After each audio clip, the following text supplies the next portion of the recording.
Nous avons entendu beaucoup d'informations sur cette terrible tragédie qui s'est produite dans la nuit du 14 avril 1912. Qu'est-ce qui a vraiment causé la catastrophe? Les passagers du Titanic auraient-ils pu être sauvés? Le navire était-il maudit? Toutes ces questions restent sans réponse. Aussi, aujourd'hui, nous ne nous concentrerons pas sur l'aspect tragique de cet événement, mais sur les histoires fantastiques des personnes qui ont miraculeusement réussi à y survivre et sur ce qu'elles sont devenues par la suite. Comme vous le savez, lorsque le Titanic s'est écrasé sur un iceberg, l'équipage du navire a d'abord évacué les femmes et les enfants. Mais parmi les passagers, une femme est restée à bord et elle a survécu à l'engloutissement du bateau. Elle s'appelait Rhoda Abbott. Elle et ses 2 fils vivaient en Angleterre depuis 2 ans, mais ils avaient décidé de rentrer chez eux, à Providence, Rhode Island. Rhoda avait donc acheté 3 billets de 3e classe pour le navire le plus moderne et le plus insubmersible de l'époque. Toute la famille dormait dans sa cabine pendant cette sombre nuit du 14 au 15 avril. Ils ne ressentirent pas les secousses et ne se levèrent que lorsque le steward frappa à la porte. Il leur demanda de revêtir des gilets de sauvetage et de se rendre sur le pont supérieur. Ensuite, avec d'autres passagers de 3e classe, ils firent la queue pour monter à bord des canots de sauvetage. Les membres de l'équipage autorisaient seulement les femmes et les petits-enfants à aller plus loin. Les frères durent négocier avec l'équipage afin de pouvoir accompagner leur mère jusqu'à l'embarcation. Ils montèrent tous les 3 sur le dernier canot, mais l'équipage demanda aux fils de laisser leur place aux femmes qui n'avaient pas encore été évacuées. Rhoda ne voulut pas quitter ses fils, et elle décida donc de rester avec eux. Elle descendit du canot et serra ses fils dans ses bras. À ce moment-là, la poupe du navire commença à sombrer. Le pont s'inclinait. Rhoda essaya de retenir ses fils, mais en vain. Elle glissa du pont et tomba dans l'eau glacée. De là, elle rejoignit à la nage l'embarcation de sauvetage qui avait été emportée par le pont. Rhoda grimpa à bord et regarda le Titanic s'enfoncer dans l'eau. Malheureusement, elle ne réussit pas à sauver ses 2 fils. À part elle, il y avait 13 personnes sur le canot. Mais finalement, personne ne survécut à l'exception de Rhoda. Quelques heures plus tard, le navire Carpathia arriva et son équipage trouva notre amie presque gelée dans le canot. Le navire arriva près de 3 jours plus tard à New York, où Rhoda fut hospitalisée et où elle resta pendant environ 2 semaines. Le fait de nager dans l'eau froide lui a donné de l'asthme, et elle en souffrit ensuite toute sa vie. Plus tard, elle admit n'avoir aucun regret d'avoir refusé de partir avec les autres femmes, car ainsi elle avait pu passer un peu plus de temps avec ses fils. Violet Jessop est une autre survivante de la catastrophe du Titanic. Elle avait embarqué sur le navire non pas en tant que passagère, mais en tant qu'employée. Elle avait été engagée par la White Star Line, qui cherchait des personnes pour servir les riches clients du nouveau paquebot de luxe. Le 10 avril, après un entretien, Violette monta à bord du Titanic. Les premiers jours de travail se déroulèrent de sans accroc jusqu'à la catastrophe. Au début, personne ne paniquait. Les gens ne voulaient pas croire que le bateau insubmersible pouvait sombrer. Mais tandis que l'on discutaillait sur le pont supérieur, l'eau envahissait la cale. Violette, avec d'autres employés, aida les gens à évacuer. L'un des commandants du navire lui ordonna de monter la première dans le canot pour montrer aux autres qu'il n'y avait pas de danger. Elle obéit et passa plusieurs heures à bord, jusqu'à ce que les sauveteurs viennent chercher les survivants. Mais le plus passionnant dans cette histoire, c'est qu'avant le Titanic, Violette avait déjà connu un naufrage. Le navire où elle travaillait comme hôtesse était entré en collision avec un autre navire, en pleine mer. Tout le monde avait été sauvé, et Violette avait obtenu un emploi sur le Titanic quelques années plus tard. Mais même après ce second et célèbre naufrage, elle ne changea pas de profession et s'engagea sur le navire hôpital britannique. Et vous savez quoi? Il coula lui aussi. Violette survécut pour la 3e fois, et elle n'en fut apparemment pas traumatisée. Après tous ces événements, elle continua à travailler sur d'autres navires. Tous ces déboires lui valurent fort le surnom de Mademoiselle Insubmersible. L'un des passagers les plus courageux du Titanic fut le chef boulanger du navire, Charles Jouguin. Dans la nuit du 14 avril, il se réveilla après la collision avec l'iceberg. Pendant les quelques heures durant lesquelles le navire s'enfonçait sous les eaux, Charles aida les passagers. Il ordonna d'abord à ses boulangers d'approvisionner en nourriture tous les canots de sauvetage, puis il prêta main forte pour l'évacuation. Il fut l'une des dernières personnes à rester sur le navire une fois que tous les canots furent à l'eau. Et il continua à sauver des vies. Il jeta des chaises longues dans l'eau afin que les gens puissent s'y agripper. Puis, lorsque la moitié du Titanic eut sombré, Il descendit dans l'eau glacée, où il remarqua un canot de sauvetage chaviré. Il monta à bord et attendit quelques heures l'arrivée des sauveteurs. Mais le plus incroyable, c'est qu'il allait très bien lorsque le Carpathia se présenta. Il n'avait pas une égratignure et ne souffrait pas d'hypothermie. Parmi les passagers survivants du Titanic se trouvait également Margaret Brown, connue sous le nom de l'insubmersible Molly Brown. Elle avait rendu visite à une amie en Angleterre avec sa fille. Mais lorsqu'elle apprit que son petit-fils était malade, elle acheta immédiatement un billet pour rentrer à New York à bord du Titanic. Après la collision avec l'iceberg, Margaret aida courageusement les gens à évacuer le navire jusqu'à ce que les stewards la forcent à monter dans un canot. Et elle continua à s'occuper des autres jusqu'à l'arrivée du navire sauveteur, le Carpathia. Margaret créa par la suite un comité des survivants et récolta environ $10 000. À l'époque, c'était une somme considérable. Pendant de nombreuses années, elle protégea et soutint les survivants du Titanic, qui étaient dans une situation financière précaire. Margaret contribua également à la construction du mémorial du Titanic à Washington. Un riche homme d'affaires anglais, J. Bruce Ismay, se trouvait lui aussi à bord du Titanic. Son naufrage ne fut toutefois pas la fin de ses déboires. Il réussit à sauter dans le dernier canot 20 minutes avant que le Titanic ne soit complètement submergé. Il parvint ainsi à survivre, mais il se condamna à un mépris éternel. Une fois sur le continent, les journaux commencèrent à parler de lui comme du pire lâche du Titanic. Certains articles lui reprochèrent même d'avoir fait couler le navire. Ismay était un dirigeant de la compagnie White Star Line qui avait conçu le Titanic. Selon certains articles de presse, l'homme d'affaires avait demandé au capitaine de naviguer plus vite. Il voulait que le navire arrive en Amérique plus tôt que prévu. Il recevrait ainsi les louanges de l'opinion publique. Et la conséquence fut bien sûr que le navire s'écrasa à grande vitesse contre un iceberg et que sa coque fut endommagée. Personne ne put prouver la culpabilité de l'homme d'affaires. Presque toutes les critiques à son égard avaient été publiées dans un seul journal. Son éditeur s'étant disputé avec l'homme d'affaires juste avant la tragédie, il semblait avoir décidé de détruire sa réputation. La Grande-Bretagne organisa une enquête indépendante qui conclut qu'Ismay n'avait rien fait de mal. Certes, il avait sauté dans le dernier canot, mais seulement après que toutes les femmes et tous les enfants aient été évacués. Cependant, l'enquête ne permit pas de laver la réputation d'Ismay. En Angleterre et en Amérique, de nombreux amis et collègues se détournèrent de lui. Pendant de nombreuses années, Ismay indemnisa les familles qui avaient perdu un proche sur le Titanic. Les passagers les plus célèbres du Titanic furent les membres d'un orchestre de 8 musiciens. Au début, personne ne paniquait après la terrible collision avec l'iceberg. Beaucoup refusèrent de monter dans les canots, car il leur semblait qu'ils étaient plus en sécurité sur le Titanic. D'autres étaient persuadés que la panne du navire serait bientôt réparée. Certains ne croyaient pas que le navire pouvait couler. Mais la panique s'installa lorsque tout le monde se rendit compte que la catastrophe était imminente. Pour calmer un peu les gens, 8 musiciens de 2 ensembles commencèrent à jouer de la musique. Les survivants racontent que l'orchestre joua jusqu'à la fin. La crainte et la gravité de la situation ne déconcertèrent pas ces hommes valeureux. Malheureusement, ils n'en réchappèrent pas.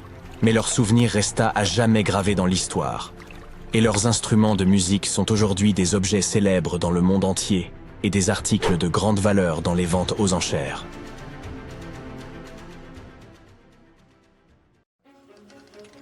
Le pauvre Titanic ne connaît pas de répit.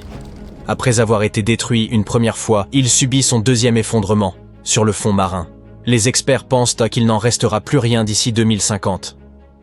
Récemment, des scientifiques ont organisé de nouvelles expéditions vers le Titanic. Ces voyages passionnants ont eu lieu en 2021 et 2022. Ils ont étudié l'archéologie de l'épave, l'ont cartographiée et ont pris quelques 8000 photos. Ils ont découvert que les forces océaniques consumaient le Titanic bien plus rapidement que de nombreux autres navires.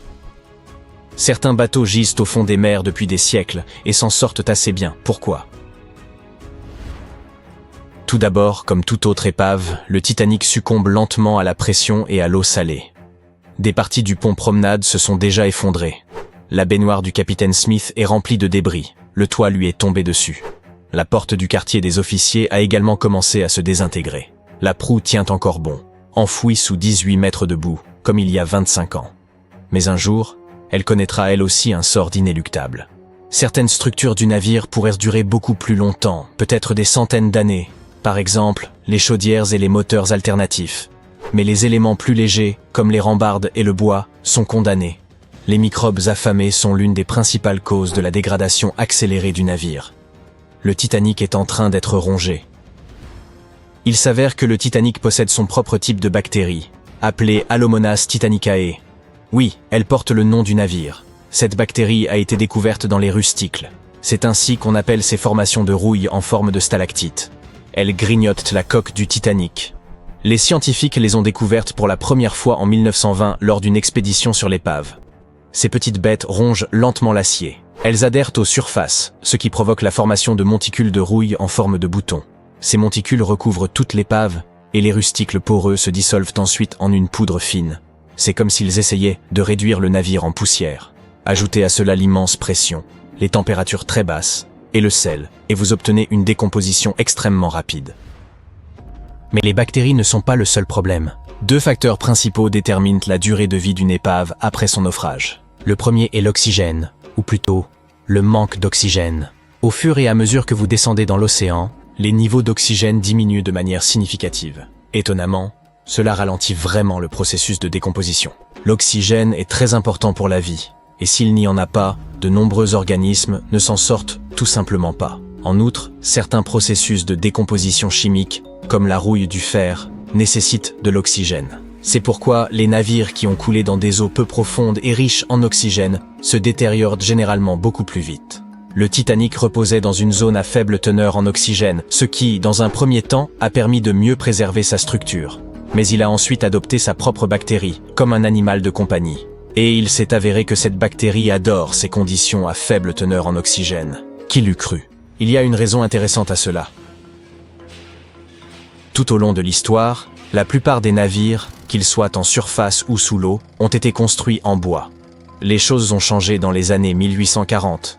Avec la révolution industrielle, on s'est mis à fabriquer des navires en métal, principalement en fer et en acier, comme le Titanic. Enfin, ils ont commencé à devenir plus grands et plus solides. Outre le Titanic, il y a eu le Lusitania et d'autres paquebots de luxe. À première vue, les navires en métal sont bien meilleurs. Ils durent plus longtemps que les navires en bois, même sous l'eau. Même s'ils rouillent, ils durent des dizaines de fois plus longtemps. Les animaux et les microbes se régalent de la décomposition du bois. Dès qu'un navire en bois fait naufrage, les microbes commencent à le décomposer. Ce qui posait le plus de problèmes, c'étaient les tarés. On les nomme shipworms en anglais, car ils creusent des trous dans les navires en bois pour s'en nourrir. Ces vers peuvent complètement démolir une épave en l'espace de 2 ans seulement. Bien sûr, ce n'est pas un problème pour les navires en métal, car l'acier et le fer sont très difficiles à digérer. Ils durent donc un certain temps s'ils coulent dans des eaux tempérées et peu profondes. Mais dans les eaux froides et profondes, c'est une autre paire de manches. Un navire en bois qui a coulé très loin sous la surface se portera relativement bien parce qu'il n'y a pas de créature pour le dévorer. On connaît au moins 60 épaves anciennes dans la mer Noire, dont certaines remontent à la Grèce antique, et tout va bien pour elles. Les gravures de leurs planchers sont même encore lisibles. L'un d'entre eux est un navire marchand grec datant de plus de 2000 ans. Le gouvernail, les bancs de rames et même le contenu de la cale sont parfaitement conservés. Il est aujourd'hui connu comme la plus ancienne épave intacte. Mais dans les eaux froides et profondes, les microbes, comme ceux qui mangent notre Titanic, se nourrissent de fer. D'habitude, ils trouvent ce fer dans des évents géologiques au fond des mers, les volcans sous-marins, etc. Mais aujourd'hui, ils se nourrissent grâce aux humains. Tout cela nous amène au deuxième facteur crucial de la désintégration, les matériaux. Les matériaux organiques sont les grands perdants, surtout en haute mer. Non seulement à cause des microbes, mais aussi parce qu'ils sont beaucoup plus fragiles que les matériaux en céramique, en verre, en pierre ou en métal. Pour que la matière organique survive, il est souvent préférable de l'enterrer. En effet, les fossiles enfouis sous terre sont bien protégés de l'oxygène et des bactéries qui contribuent le plus à la décomposition. Prenez par exemple le Mary Rose, un navire Tudor qui a coulé au XVIe siècle près de l'Angleterre. Nombre de ces structures et objets en bois ont été préservés grâce à la boue qui les recouvre. Ou le SS Central America. Ce navire a coulé au large des côtes de la Californie du Nord en 1857. Il contenait de nombreux trésors. En 1991, un couple de plongeurs a fait une découverte extraordinaire. un pantalon de travail provenant de ce navire. Le pantalon a 150 ans, mais il a survécu parce qu'il se trouvait dans un coffre en cuir enterré et scellé, de sorte que ni l'oxygène ni les microbes n'ont pu l'atteindre. Le propriétaire du pantalon, John Deman, a survécu au naufrage, mais tout son équipement a coulé. Le pantalon redécouvert a rapporté plus de 100 000 $ lors d'une vente aux enchères en 2022. Même si le Titanic se désintègre complètement, peut-être d'ici 2050, il connaîtra un destin intéressant. Comme nous l'avons dit, ces épaves reposent à des profondeurs insensées, entre 2900 et 6000 mètres. C'est là que se trouve la plaine abyssale, l'un des endroits les plus plats et les plus déprimants de la planète. Une étendue infinie de fonds marins boueux. De temps à autre, vous y trouverez des pierres et des blocs rocheux. Ils auront été amenés là par des glaciers à la dérive. Les glaciers se transforment en icebergs. C'est pour cette raison que le Titanic a coulé. Et les icebergs, en fondant, laissent tomber ces cailloux sur le fond marin. Ce genre d'endroit est effrayant pour nous, les humains. Mais pour la petite faune marine, c'est génial. Cette vaste zone tranquille abrite des vers fouisseurs et d'autres créatures minuscules. Et ce qu'ils préfèrent, ce sont les épaves de navires. Le Titanic deviendra leur maison, un récif artificiel. Même après sa désintégration, sa structure constituera un substrat pour la vie marine, à la manière d'une charpente. Ces récifs artificiels créent de petites poches de vie, inattendues dans les déserts sous-marins. Et le corail adore se développer sur les épaves. Avec le temps, cela crée un environnement idéal pour certaines créatures. Le Titanic est déjà en train de se transformer en un lieu très vivant, peuplé de coraux et de petits animaux. Les images nous montrent une étonnante diversité biologique.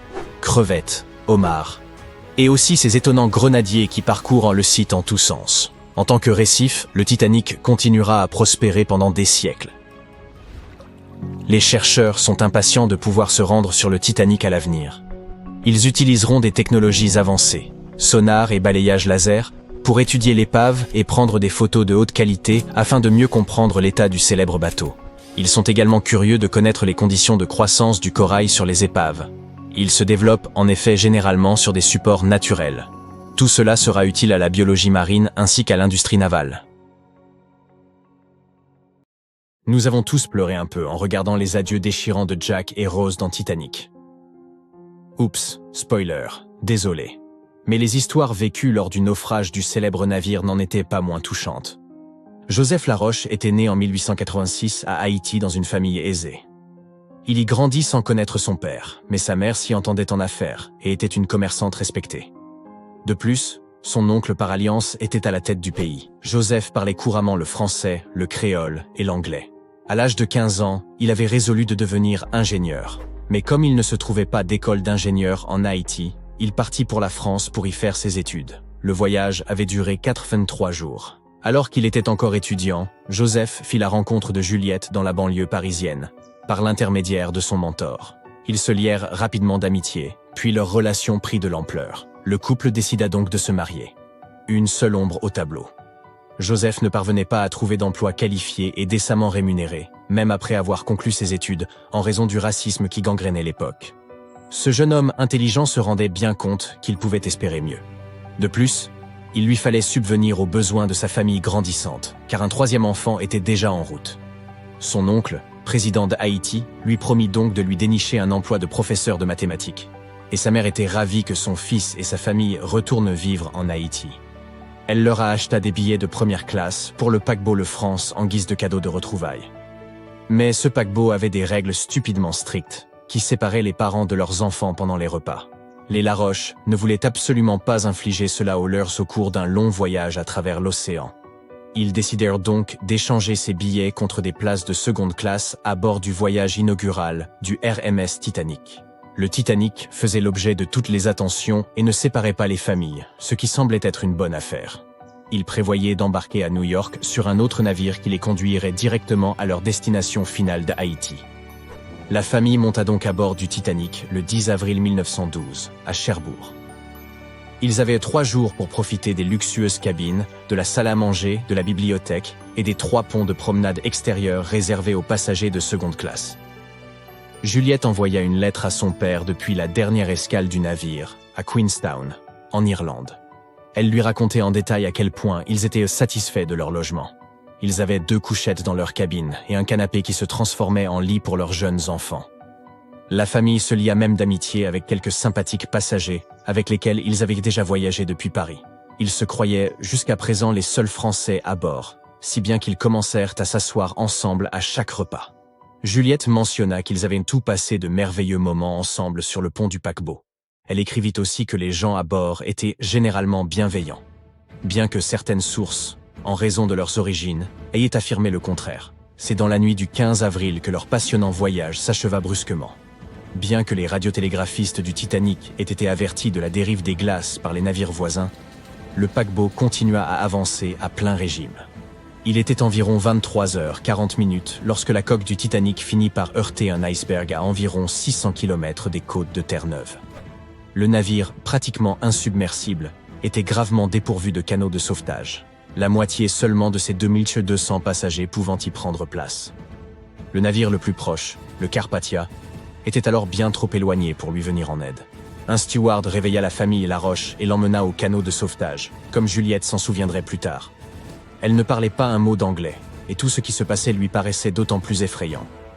Peu après minuit, l'équipage reçut l'ordre de donner la priorité aux femmes et aux enfants lors de l'embarquement dans les canots. Juliette se souviendrait plus tard qu'une terrible panique se répandit alors, les gens se poussant les uns les autres pour obtenir la place convoitée. À un moment donné, elle craignit même qu'on lui ait arraché sa fille aînée pour la jeter à la mer. Un instant plus tard, elle avait rejoint la petite Simone à la même place vacante. Juliette, enceinte et ses 2 filles durent donc se faire une place dans le canot de sauvetage numéro 14. Mais il leur fallut dire adieu à Joseph au moment où le canot descendait dans la mer. Il enveloppa Juliette de son manteau, en lui disant qu'elle en aurait bien besoin, et lui promit de monter dans un autre canot pour toutes les revoir à New York. Joseph Laroche, 25 ans, ne parvint pas à tenir parole. En quelques heures, le Titanic avait sombré dans les eaux, emportant la vie de près de 1500 personnes. Joseph était l'une d'entre elles. Juliette et ses filles faisaient partie des 700 survivants qui furent secourus par le paquebot Carpathia quelques heures plus tard. Une fois arrivées à New York, elles cherchèrent parmi la foule, espérant y retrouver Joseph. Lorsqu'il devint évident qu'elles ne le trouveraient pas, il fut temps pour elles de décider quoi faire et où aller. Sans la moindre connaissance de l'anglais et leur argent ayant coulé avec le navire, Juliette ne réussit à survivre que 3 semaines en Amérique, et n'eut d'autre choix que de rentrer en France. L'oncle de Joseph n'était plus en mesure d'aider quiconque, un attentat ayant mis fin à ses jours 4 mois seulement après la tragédie du Titanic. En décembre 1912, Juliette donna naissance à un fils qu'elle nomma Joseph en l'honneur de son père. Jusqu'à la fin de sa vie, elle ne parvint pas à se remettre de la perte de son mari bien-aimé. C'est pourquoi elle n'aimait pas parler de ce qui avait pu se passer sur le Titanic et demandait à ses enfants de ne jamais le mentionner. En 1995, un membre de la Titanic Historical Society a interviewé Louise. Elle était la dernière enfant Laroche encore en vie et l'ultime survivante française du naufrage. C'est à ce moment-là que le monde a entendu parler pour la première fois de cette histoire déchirante. Elle a inspiré quelques pièces de théâtre et nombre d'articles, mais n'a jamais reçu la même attention que les histoires de certains autres passagers. Tu te souviens sans doute du couple de personnes âgées sombrant ensemble dans leur lit à bord du Titanic. Il a été inspiré par Isidore et Ida Strauss. Tous 2 étaient nés en Allemagne et avaient décidé d'émigrer aux États-Unis lorsqu'ils étaient encore enfants. Ils s'étaient rencontrés à New York et s'étaient été mariés 5 ans plus tard. Isidore avait créé avec son frère un commerce de porcelaine qui s'était développé jusqu'à devenir le rayon verrerie de Macy's, les rendant prodigieusement riches. Isidore et Ida étaient connus à New York non seulement pour leur opulence et leur bon cœur, mais aussi pour leur amour et leur dévouement l'un envers l'autre. En 1912, le couple décida de fuir l'hiver new-yorkais et fit cap vers l'Europe. À cette époque, ils étaient déjà mariés depuis 40 ans. Au début du mois d'avril, il fut ensuite temps pour eux de rentrer à New York. Ils voyageaient d'ordinaire sur d'énormes paquebots allemands, mais à l'époque, ils ne purent résister à l'engouement pour ce nouveau paquebot de luxe, le RMS Titanic. C'est ainsi qu'ils se retrouvèrent dans l'une des suites privées de première classe située sur le pont supérieur du navire. Le couple Strauss passait ses soirées à dîner devant un orchestre, dans une salle remplie de panneaux de bois coûteux et de meubles de luxe. Dans la nuit du 14 avril, ils ressentirent une légère secousse. Puis ils sortirent de leur suite privée et attendirent les instructions de l'équipage. On leur recommanda de ne pas perdre leur laissez-passer, car ils en auraient besoin lorsque tout le monde remonterait à bord. Mais le navire était bien en train de sombrer. Le couple se trouvait à côté du canot de sauvetage nombre 8, et M. Strauss, qui avait 67 ans à l'époque, se vit offrir un siège avec sa femme en raison de son âge avancé. Il la refusa, affirmant qu'il n'était pas trop vieux pour se sacrifier pour une dame. Il voulait attendre et s'assurer qu'aucune femme et qu'aucun enfant n'était laissé à l'abandon. Ellen Bird, la femme de chambre d'Ida, hésita à grimper à bord du canot de sauvetage, mais Ida lui ordonna d'y aller. Elle prit alors la décision difficile de ne pas laisser son mari seul sur le navire en train de couler. Ida retira son magnifique manteau de vison et le donna à sa servante grelottante en lui disant que, pour sa part, elle n'en aurait plus besoin. Isidore ne parvint pas à la convaincre de se sauver, et ils restèrent ensemble jusqu'à la fin. Certains des passagers de première classe survivants se souviendront plus tard avoir vu le couple se tenir par la main paisiblement sur le pont, attendant simplement l'inéluctable. Nous sommes le 10 avril 1912. C'est une belle journée de printemps. Tu es l'un des passagers de première classe du Titanic. Le navire est sur le point de partir de Southampton. Imagine l'excitation des gens, l'air frais du printemps, le bruit de la mer. Tu te promènes sur le plus haut pont du Titanic et tu remarques les canots de secours. Tu commences à les compter, puis tu te rappelles de combien de personnes peut transporter le navire. Un peu plus de 3000. Mais est-ce qu'il y a assez de canots ? Voyons voir. Le Titanic pouvait transporter 64 canots au total, ce qui aurait largement contribué au sauvetage de tous les passagers. Le concepteur, Alexander Carlyle, avait prévu d'équiper le navire de 48 canots, mais finalement, le Titanic n'est parti qu'avec 20 canots de sauvetage. À l'époque, il n'y avait rien d'illégal à ce que le nombre de canots de sauvetage ne corresponde pas au nombre de passagers. En effet, le nombre de canots était déterminé en fonction du poids d'un navire et non par rapport à sa capacité en passagers. Dans le cas du Titanic, le nombre de ces canots a été établi pour des questions esthétiques, afin de donner l'impression aux élites présentes à bord et aux passagers de première classe que les ponts étaient bien rangés. Quand cette décision concernant le nombre de canots a été prise, Carlyle a démissionné. Les promenades sur le pont du Titanic devaient être bien agréables, mais est-ce que ça en valait le coup ? En 2021, 100 ans après la tragédie, de nouveaux documents concernant cette absence de canots ont été découverts. Un inspecteur de sécurité nommé Maurice Clark aurait préconisé l'ajout de 10 canots supplémentaires 5 heures avant le départ. Mais puisque la compagnie propriétaire du navire voulait absolument partir à l'heure, sa demande a été ignorée. Il a été conseillé à M. Clark de garder le secret sous peine d'être flanqué à la porte. Rétrospectivement, si les propriétaires avaient suivi son conseil, on estime que 700 personnes de plus auraient pu être sauvées. Les 20 canots de sauvetage que tu viens de compter, ceux qui ont été chargés à bord, ne peuvent pas transporter plus d'un tiers des passagers, même à leur pleine capacité. Malheureusement, certains canots ont été mis à la mer alors qu'il n'y avait que 12 personnes à bord. Ils auraient pu transporter jusqu'à 65 personnes chacun. Pour ne rien arranger, le personnel du Titanic n'était pas correctement formé à la mise à l'eau des canots. C'est pour ça que les canots ont été mis à l'eau trop tard, maladroitement et parfois sans la supervision nécessaire. Sur les 20 canots de sauvetage, seuls 18 ont pris la mer correctement. De plus, les passagers n'étaient pas informés des mesures à prendre en cas d'urgence. Un exercice d'évacuation aurait dû avoir lieu le 14 avril, mais le capitaine l'a annulé. L'un des nombreux mythes liés au Titanic et à sa fin catastrophique concerne justement l'absence de canots. Il n'existait aucune loi marine à l'époque qui indique que les femmes et les enfants doivent monter dans les canots en premier. Mais c'était plutôt une habitude en cas d'accident. Les rumeurs ont commencé à circuler peu après le naufrage du Titanic dans les eaux glacées de l'Atlantique. On a raconté que des hommes désespérés se sont déguisés en femmes dans ces dernières minutes, peu avant minuit, ce 14 avril 1912. Ils voulaient obtenir une place sur les canots et sauver leur peau. Il n'y a cependant aucune preuve que des passagers du Titanic aient recouru à un tel subterfuge. D'ailleurs, que sont devenus ces 20 canots quand le navire a heurté l'iceberg ? Ce que l'on sait, c'est que tous les canots ont été mis à l'eau entre minuit 40 et 2h15 du matin, et il y avait au total 718 personnes à bord.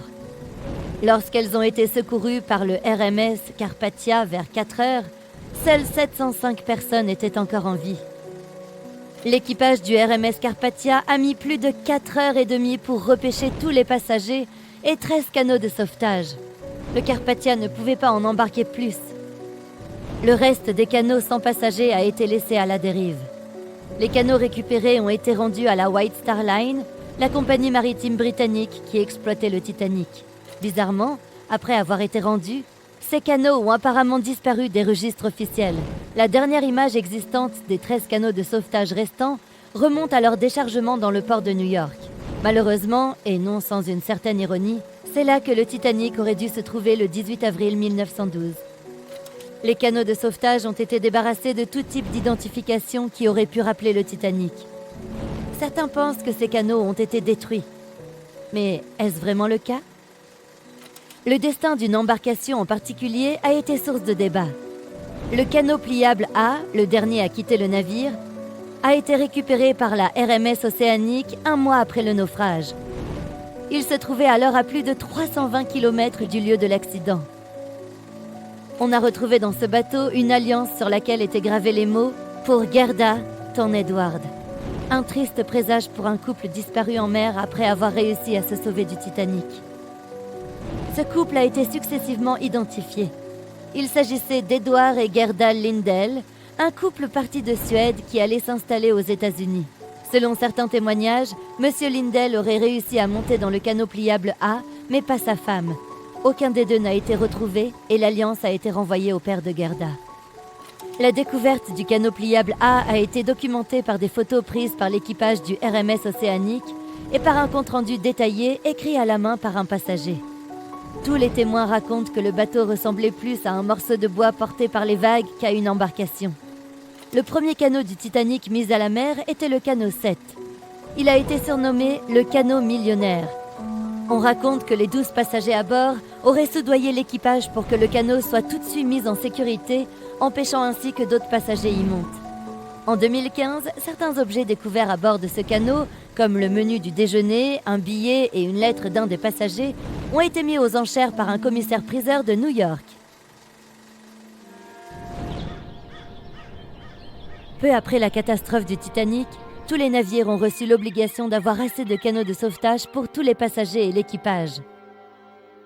Il est probable que les canots du Titanic aient en fait été remis en état et réaffrétés sur d'autres navires, tels que le RMS Olympique, la grande sœur du Titanic. Il se peut aussi que certains aient été vendus à des collections privées ou simplement abandonnés dans un coin. Après tout, ils étaient considérés comme des porte-malheurs et la plupart des équipages n'en voulaient pas sur leur navire. Malheureusement, il est difficile d'obtenir des informations précises sur leur compte aujourd'hui. Les propriétaires des embarcations n'ont livré aucune déclaration après le sauvetage. Il semblerait qu'aucun élément originel de ces canots ne soit parvenu jusqu'à nous, mais les musées de Falmouth en Angleterre et de Belfast en Irlande du Nord en conservent des reproductions en taille réelle. Un canot de la White Star Line a été retrouvé, mais il ne faisait pas partie des canots du Titanic. Il avait pourtant un lien avec eux. Ce canot est le canot 6 du RMS Océanique, avec lequel on a repêché le bateau pliable C du Titanic. Il appartenait à une collection privée. Tout comme les canots du Titanic, personne ne sait où il se trouve aujourd'hui. En ce qui concerne les plaques et les signes d'identification des canots, il semblerait que la White Star Line les ait conservés. Certains de ces objets ont été vendus aux enchères et achetés par des collectionneurs. On dit que Rick Springfield posséderait l'une de ces plaques. Une plaque d'identification en particulier avait déjà disparu quand les employés de la White Star Line ont secouru les canots. Il s'agit de la plaque du canot 8 qui avait été récupérée par un marin du nom de Thomas Jones. Plus tard, il l'a offerte à une autre survivante du Titanic, la comtesse de Rhodes, avec une lettre faisant gage du lien qui les unissait depuis la nuit du naufrage. D'autres objets semblables sont conservés dans des différents musées, comme le Larne Museum and Art Center en Irlande du Nord ou le Worcester City Art Gallery and Museum. Pour être honnête, certains experts considèrent que même s'il y avait eu plus de canots de sauvetage à bord du Titanic, il n'y aurait peut-être pas eu assez de temps pour tous les mettre à l'eau. L'impact a été vraiment très fort. Plusieurs chercheurs ont montré que tout s'est passé si vite après la collision avec cet iceberg qu'il est assez incroyable qu'autant de personnes en aient réchappé.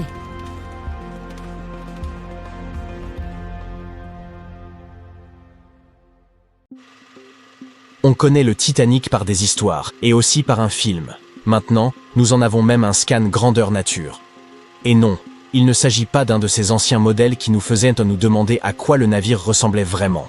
Cette fois-ci, nous en avons obtenu un VRI scan numérique. Une équipe d'experts a cartographié les fonds marins autour du Titanic, ainsi que le navire lui-même. Nous avons donc obtenu une image en 3D de l'ensemble. C'est comme si on plongeait à des profondeurs incroyables pour voir l'épave sans l'eau tout autour. L'histoire de l'épave a commencé en 1985, 73 ans après le naufrage du Titanic. L'explorateur Robert Ballard l'a découverte cachée entre deux sous-marins qui avaient eux aussi sombré dans cette zone. Il était en fait chargé d'une autre mission à l'époque et n'a donc pas eu le temps d'explorer correctement le navire. Mais pendant ses recherches, il s'est rendu compte de l'influence des courants marins sur les débris d'épave. Il a remarqué que les objets les plus lourds coulaient rapidement et laissaient une traînée de débris derrière eux selon la direction des courants. Fort de ses connaissances, Ballard a émis l'hypothèse que le Titanic s'était brisé en deux et avait laissé une traînée de débris. Avant qu'il ne découvre l'épave, on croyait que le navire avait coulé en un seul morceau après avoir heurté l'iceberg. Ainsi, on savait maintenant où était le navire et l'aventure pouvait commencer. Ou pas, son exploration fut très difficile. L'épave est énorme et les ténèbres de l'océan ne permettaient pas de le voir en entier. Nous avons donc dû nous contenter de fragments en décomposition et n'avons pu que spéculer sur ce à quoi pouvaient bien ressembler toutes ces parties mises ensemble. Mais à l'été 2022, nous avons enfin eu droit à quelque chose de différent. Une équipe d'experts de Magellan Ltd, une entreprise spécialisée dans la cartographie des profondeurs marines, s'est associée à Atlantic Productions, qui réalisait un documentaire sur le projet. Ils se sont lancés dans une mission visant à composer une image complète du Titanic. Ils ont utilisé des submersibles. Ce sont des véhicules qui vont sous l'eau, contrôlés à distance par une équipe d'explorateurs qualifiés. Ces submersibles ont plongé profondément dans l'océan. Ce n'était pas une tâche facile. Ils ont passé plus de 200 heures à collecter des informations sur toute la longueur et la largeur de l'épave. Une véritable chasse au trésor. Mais au lieu de trouver de l'or et des bijoux, ils ont recueilli quelque chose d'encore plus précieux. Plus de 700 000 images du Titanic sous tous les angles possibles. Oui, ils ont pris des photos de chaque petite partie du navire, même les moins intéressantes. Cartographier les parties recouvertes de boue était important car cela permettait de relier entre elles les différentes pièces de l'énorme puzzle. Et ça nous a permis d'obtenir une reconstruction détaillée du navire en 3D. Même si cela fait plus de 100 ans, tu peux encore reconnaître la proue du Titanic, couverte de stalactites de rouille. Au-dessus de la proue se trouve le pont du navire, où un grand trou nous donne un aperçu de l'espace qui accueillait jadis le grand escalier. Une véritable fenêtre sur le glorieux passé du bateau. Sa poupe n'est plus qu'un amas de métal tordu. Lorsque le Titanic a coulé, cette partie s'est effondrée et s'est enfoncée dans les profondeurs. La proue et la poupe se sont retrouvées séparées d'environ 800 mètres. Un vaste champ de débris entoure ce géant immobilisé au fond de la mer. Ces débris sont comme un trésor éparpillé, des décorations en fer forgé provenant du navire, des statues et même des bouteilles de champagne non ouvertes. Il y a aussi des effets personnels qui ont sombré en même temps que le navire. Par exemple, des dizaines et des dizaines de chaussures. Ce n'était pas une mince affaire que de descendre et de prendre toutes ces photos. Cela ne semble pas si difficile à première vue, étant donné que c'est un robot qui a plongé dans ces profondeurs inimaginables, et non pas des personnes. Mais étudier l'océan est difficile. 80% de l'océan n'a pas encore été exploré, cartographié, ni même vu. Les conditions sont extrêmes, et la pression est de plus en plus forte à mesure que l'on descend. Et notre véhicule a dû plonger jusqu'à près de 4000 mètres. C'est comme 12 tours Eiffel empilées les unes sur les autres. En plus, il y a de forts courants dans cette zone. Alors c'était un peu comme de naviguer dans un labyrinthe aquatique. Et les submersibles n'étaient même pas censés toucher quoi que ce soit. Le moindre faux pas pouvait endommager l'épave déjà très fragile. On a l'impression que le Titanic est figé dans le temps, et qu'il sera toujours là à nous attendre. Mais en réalité, il disparaît lentement. Il est assez évident que l'eau de l'océan l'a abîmé, vu le temps qu'il a passé là-dessous. Mais ce n'est pas tout. L'épave abrite maintenant un type particulier de bactéries qui a même reçu le nom du célèbre navire. Ces bactéries ont une aptitude particulière. Elles peuvent survivre à l'intérieur de formations de rouille connues sous le nom de rosticle. Elles ressemblent un peu à des stalactites, ces pointes de glace qui se forment lorsque l'eau tombe d'une hauteur en gelant. Ces bactéries sont friandes de fer, que l'on trouve en abondance dans la coque du bateau.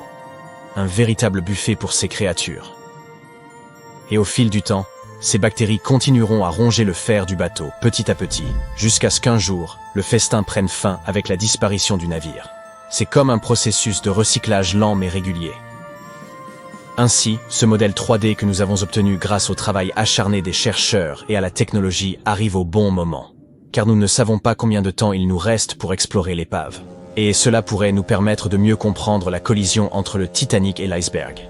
Les films nous montrent toujours le Titanic heurtant l'iceberg du côté droit. Eh bien, nous ne pouvons pas vraiment en être sûrs. Ces images pourraient nous aider à comprendre si le navire s'est réellement planté sur l'iceberg, s'il s'y est accroché.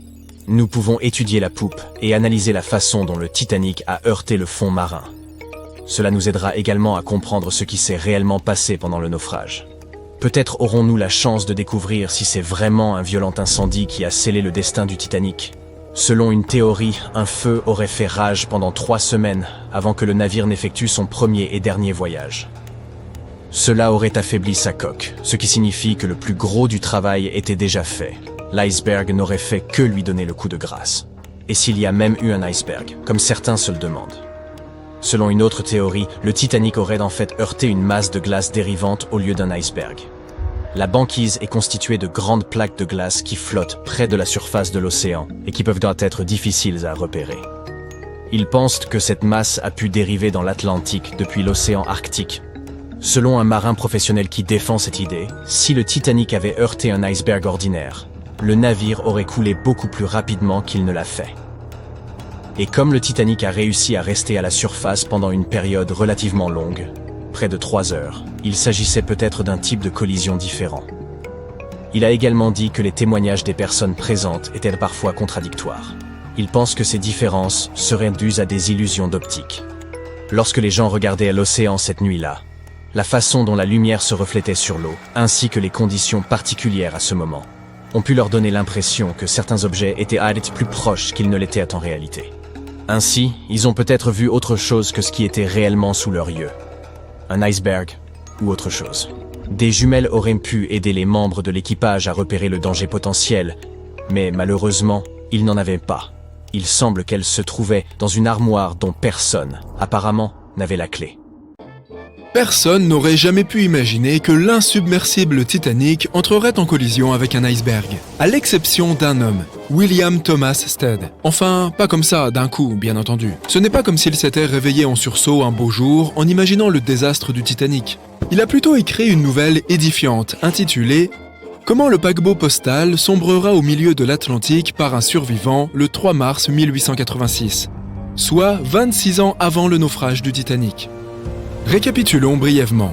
Le Titanic se rendait à Southampton, à New York, à travers l'Atlantique Nord en avril 1912. Le navire a heurté un iceberg et moins de 3 heures plus tard, il était complètement submergé. Sur les 2208 personnes à bord, seuls 706 ont survécu, en raison du nombre limité de canaux de sauvetage et de l'eau glacée. Un autre navire de passagers, le Carpathia, a entendu son appel de détresse, recueilli les survivants et les a ramenés sains et saufs à New York.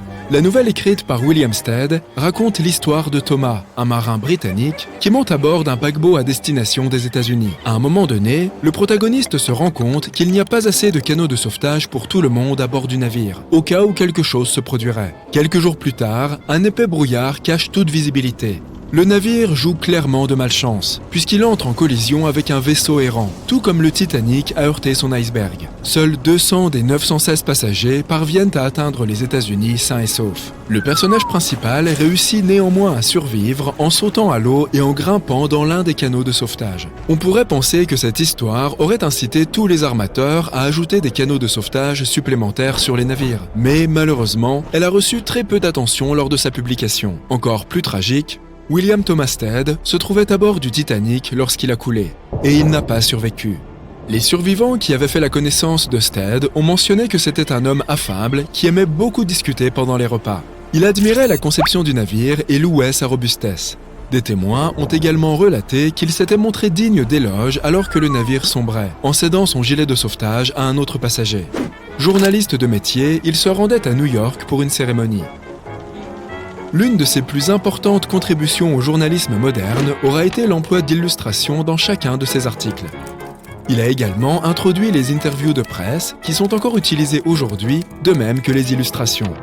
Mais cette histoire n'était pas le seul ouvrage à avoir prédit une telle catastrophe. Morgan Robertson était un auteur et un ancien capitaine de navire qui écrivait des nouvelles et des romans.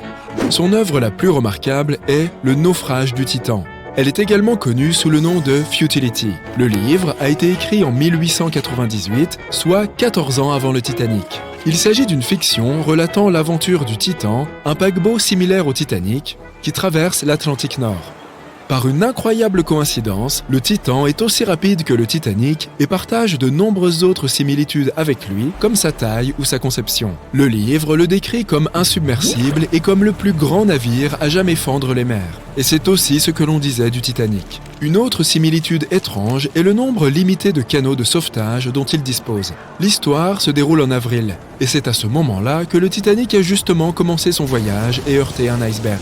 L'histoire du Titan mentionne également que presque personne ne survit à l'horrible accident. Contrairement à l'histoire de Stead, le protagoniste de Robertson emprunte un chemin différent. Le naufrage du Titan se produit quelque part au milieu du livre. Ainsi, après la catastrophe, le personnage principal poursuit sa vie. Ce livre est revenu sur le devant de la scène après le désastre du Titanic. Comment quelqu'un pouvait-il décrire avec autant de précision les événements qui se dérouleraient près de 10 ans plus tard ? Beaucoup ont commencé à croire que Robertson pouvait deviner l'avenir. Mais en réalité, Robertson s'y connaissait tout simplement en navire. Il lui aura été facile de décrire les détails les plus infimes sans faire de recherches supplémentaires. En réalité, l'une des plus grandes menaces pour les navires de l'époque était de heurter un iceberg ou d'entrer en collision avec d'autres navires. L'histoire suivante semble quelque peu mystérieuse. Un jour, Alex Mackenzie a entendu une voix qui l'a averti de ne pas monter à bord du Titanic. Mais quand il s'est retourné, il n'y avait personne. Alors qu'il continuait de marcher, la voix lui a parlé de nouveau. Mais cette fois, elle était plus forte et plus distincte. Il a pris l'avertissement au sérieux et décidé d'annuler son voyage et de retourner à Glasgow, en Écosse, sa ville natale. Ses grands-parents n'étaient pas très contents de le retrouver au bercail plutôt qu'à bord du Titanic. Après tout, le billet coûtait très cher.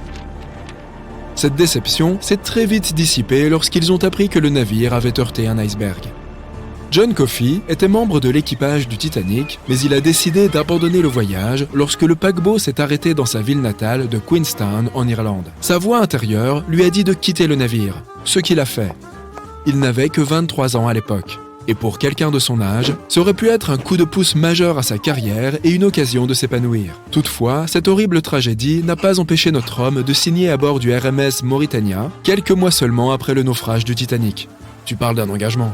Des informations supplémentaires ont été dévoilées sur ce qui a pu contribuer au désastre du Titanic. Les constructeurs ont insisté sur le fait que le navire était insubmersible, mais de nombreuses personnes ont ensuite émis l'hypothèse que les plaques d'acier du navire étaient trop fragiles pour les eaux glaciales de l'Atlantique. Cela a pu faire sauter les rivets, permettant à l'eau de l'océan de s'infiltrer à l'intérieur. Une autre théorie veut qu'un incendie se soit déclaré sous les ponts du Titanic, qui aurait fait rage pendant 3 semaines avant le voyage. Ce feu aurait pu ramollir l'acier, permettant à l'iceberg de le déchirer comme un couteau dans du beurre. Certaines photos prises avant que le navire ne parte en voyage montrent des marques noires sur la coque, qui pourraient avoir été causées par le feu. Quoi qu'il en soit, l'iceberg aurait de toute façon causé des dommages importants, qu'il y ait eu un incendie ou non. Certaines personnes blâment également les concepteurs du Titanic. Le navire avait été construit avec de grands joints à sa base, qui se sont probablement rompus facilement lors de la collision. Bien sûr, ce ne sont là que des théories, mais nous savons avec certitude que l'iceberg était l'antagoniste principal de ce drame et que les travaux de Stead et Robertson auraient dû être pris au sérieux. Quoi qu'il en soit, cela servira de leçon à l'avenir et permettra d'éviter des tragédies similaires. Au fait, les paquebots et les navires de passagers n'existeraient pas sans Thomas Newcomen. En 1712, il a inventé un moteur à vapeur si puissant qu'il pouvait produire suffisamment d'énergie pour propulser un navire. Et c'est un siècle plus tard, en 1819, que le premier bateau à vapeur a traversé l'océan Atlantique jusqu'à Liverpool au Royaume-Uni. Il ne lui aura fallu que 29 jours pour traverser l'océan. L'industrie maritime du transport de passagers a connu un essor au début des années 1900, lorsqu'il est devenu plus facile pour les gens d'émigrer en Amérique ou de partir en vacances. Au fil des décennies, l'avion a fini par supplanter les navires de passagers, car les aéronefs étaient plus rapides et plus efficaces. De nos jours, il est assez rare qu'un navire de passagers entre en collision avec quoi que ce soit en pleine mer. Les technologies modernes permettent de détecter tout ce qui pourrait constituer une menace et même de prévoir les tempêtes. De nos jours, les bateaux de croisière sont des géants comparés aux navires de l'époque du Titanic. Les navires d'aujourd'hui peuvent transporter près de 2 fois plus de passagers et disposent d'équipements dont les gens de l'époque ne pouvaient que rêver. La plupart de nos navires de croisière proposent plusieurs restaurants, plusieurs piscines et des salles de jeu où se détendre. Si vous êtes d'humeur à vous amuser, vous pouvez même assister à des spectacles. Et n'oublions pas la possibilité d'accueillir des hélicoptères. Aucune raison de s'inquiéter en cas de malaise. Des médecins de bord sont toujours là pour aider les passagers qui en ont besoin. Et ces navires ne vont que s'agrandir dans le futur. La différence entre le Titanic et un navire de croisière moderne est à peu près comparable à celle d'un Corgi et d'un Doberman. À son époque, le Titanic était le navire le plus grand et le plus avant-gardiste dont on puisse rêver. Alors, qui sait ce que l'avenir des paquebots de croisière nous réserve ? Il pourrait même finir par abriter des villes entières. Voilà qui ferait un très gros bateau. Le Royal Mail Ship ou RMS Titanic, le navire à vapeur le plus célèbre de l'histoire sans aucun doute, était autrefois le symbole même du luxe et de rêves promis à se réaliser. Il a fallu 3 ans et 3000 personnes pour le construire. Le 10 avril 1912, le tout nouveau paquebot accueillait ses passagers dans une odeur de vernis frais, de peinture et de bois fraîchement scié. À l'époque, on utilisait encore du plomb dans la production de peinture et de l'huile de lin en guise de liant. L'odeur devait donc être forte. Lorsqu'il a été pleinement opérationnel, l'énorme vaisseau consommait environ 850 tonnes de charbon par jour, et les passagers pouvaient également en sentir la fumée. Une autre odeur qui devait envahir les ponts du Titanic, du moins ceux de première classe, était le nouveau parfum de la célèbre maison Guerlain, l'Heure Bleue. Il avait été lancé plus tôt la même année et est rapidement devenu la coqueluche de ces dames. Ce parfum, que vous pouvez encore acquérir aujourd'hui, est un mélange de violettes et d'iris avec une touche onctueuse de vanille. Lors de la soirée fatidique du 14 avril, alors que le Titanic n'avait plus que quelques heures à vivre, les serveurs, inconscients du drame imminent, servirent des huîtres, de l'agneau accompagné de sauce à la menthe, du canard rôti aux pommes et d'autres délices à leurs clients de première classe. La seconde classe était emplie d'odeurs de poulet au curry, d'agneau de printemps et de dinde rôtie. Les passagers de troisième classe, quant à eux, se contentaient d'un simple gruau et de biscuits ce soir-là. À 23h, alors que le navire s'approchait dangereusement de l'iceberg, une nouvelle odeur s'est ajoutée au mélange. C'était un parfum minéral aux notes métalliques. Si vous avez de la glace dans votre réfrigérateur, vous avez sûrement remarqué qu'elle absorbait les odeurs des aliments voisins. Il en va de même pour les icebergs. Ils capturent les odeurs des animaux marins et conservent la composition chimique de l'eau dont ils sont constitués. Si davantage de personnes avaient connu la signification de cette étrange odeur métallique, elles n'auraient probablement toujours pas pu sauver le navire. Mais le nombre de gens parvenus à en réchapper aurait pu être plus grand. En parlant d'odeur, si vous vous êtes déjà demandé à quoi ressemblait l'odeur de l'espace, mais que vous ne prévoyez pas de devenir astronaute de sitôt, écoutez ceci. Vous pouvez essayer l'eau de space, un arôme qui a été conçu par la NASA il y a quelques décennies. L'idée de ce parfum était d'aider les astronautes à se préparer pour leur confrontation avec l'espace dans tous les aspects de leur entraînement. Mais attendez une seconde, l'espace n'est qu'un grand vide, donc techniquement, il ne devrait pas y avoir d'odeur. Pourtant, les astronautes qui y sont allés se souviennent qu'il dégageait un agréable parfum métallique, semblable à l'odeur des fumées de soudure ou de la poudre à canon. Ils pouvaient sentir cette odeur sur leur combinaison spatiale après être rentrés dans leur vaisseau. Nous pouvons également deviner l'odeur des autres planètes en fonction de la composition de leur atmosphère. Vénus a des nuages d'acide sulfurique dans la sienne, et elle doit donc sentir les œufs pourris. Mars et Uranus ont la même fragrance, soit dit en passant. Et chacune des couches de l'atmosphère de Jupiter est composée de différentes molécules. C'est pourquoi l'odeur sera différente en fonction de l'endroit où vous vous trouvez. Certaines couches vous accueilleraient avec une délicieuse odeur d'amande amère, et d'autres, plus proches de la surface, sentent comme nos produits ménagers. Les autres planètes du système solaire sont peu susceptibles d'avoir un parfum distinctif car leurs atmosphères sont principalement composées de gaz inodores. Quant à notre satellite naturel, la Lune, les astronautes de la mission Apollo ont affirmé que sa poussière sentait la poudre à canon. Le parfum de l'herbe fraîchement coupée justifie presque à lui seul de tondre régulièrement la pelouse. Mais saviez-vous que l'herbe ne passe pas un très bon moment pendant que vous la décapitez ? Elle crie même à l'aide.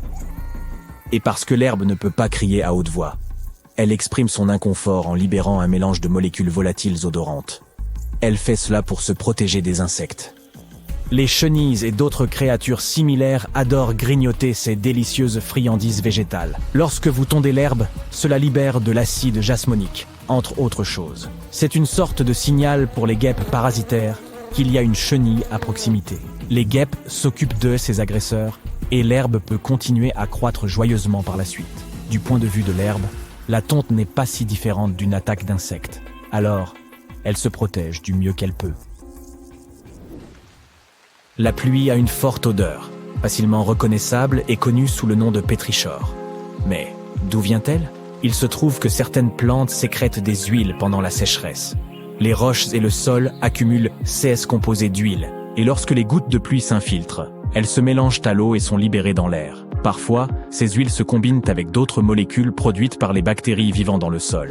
Le fruit de cette coopération est cette odeur musquée que vous pouvez sentir dans les bois ou dans votre jardin lorsque vous retournez le sol humide.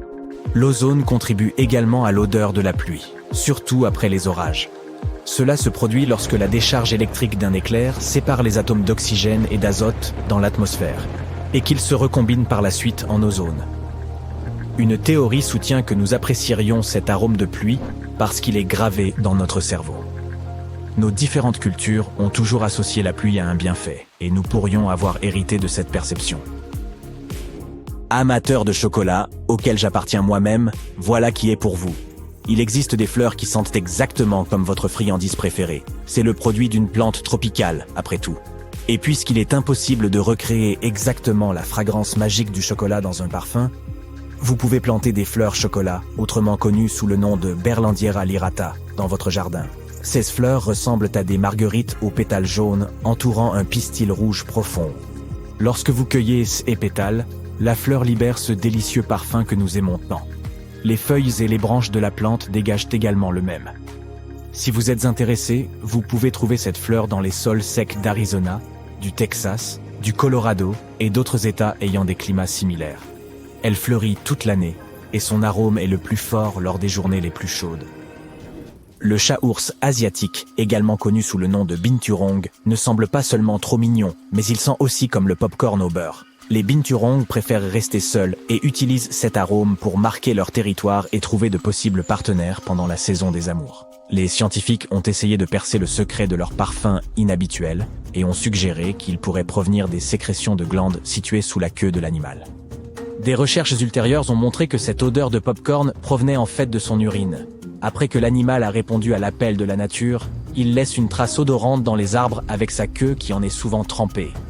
Mais si le vrai popcorn ne libère son incroyable odeur que lorsqu'il éclate sous l'effet de la chaleur, comment les binturongs y parviennent-ils sans micro-ondes ?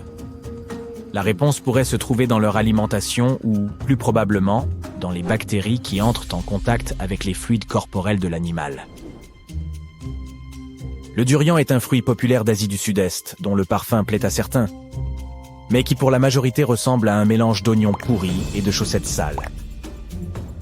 La puanteur est telle que le fruit est interdit dans les transports en commun et les hôtels de certains pays. Le secret du durian réside dans ses 44 composants actifs odorants.